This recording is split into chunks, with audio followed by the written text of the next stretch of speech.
cost efficiency wins battle, and what I mean by that is that the player that is able to use his units most cost effectively, that means minimizing casualties, maximizing enemy casualties, and doing it as cheap as possible, is going to come better off in a battle. So it's going to be better off, I should say. So what we're going to do here is we're going to look at a way to maximize enemy casualties and minimize friendly casualties when you're firing into a melee engagement. And this is a bit of a special case. Now, with units of equal quality, you probably don't want to do this. But if you have superior enemy infantry attacking inferior troops of your own, then firing into the melee might be something you want to do, if there's an Oathsworn general or something like that. So what I'm going to do here is I'm going to have my Spartan Hoplites on formation attack. I'm going to charge them in, activate Hoplite Phalanx, and what that's going to do is it's going to contract the formation. Now there are enemy troops on the sides here. These enemy troops are ripe targets for my skirmishers. This is very bad if I don't have support, then these Spartan Hoplites are eventually going to wrap around my Phalanx. Since I have skirmishing support, this is good for me. Now I can fire into the engaged Spartan Hoplites and kill off the Hoplites that are trying to flank me, while I hold their center. So if we fast forward, we should see the Spartans on the sides start dying a lot quicker than the Spartans in the center, and indeed they are. The skirmishers are able to fire devastating volleys into the flanking Spartans, and this is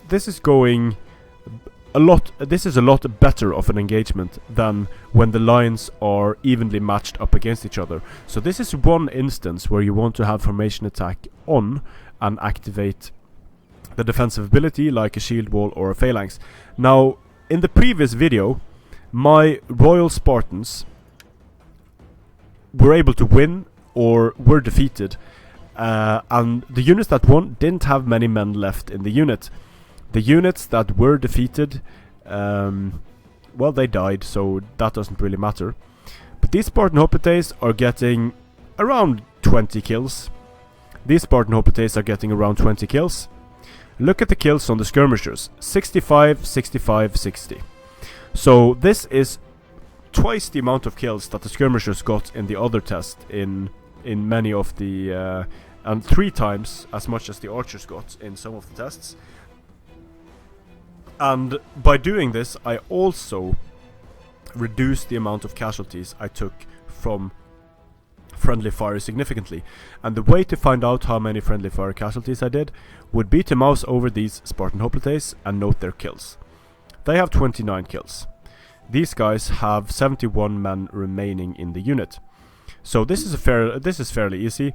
29 plus 70, that's 100. 20 friendly fire casualties. 22, 72. So this is going to be 94. So these guys took more friendly fire casualties. 26 friendly fire casualties.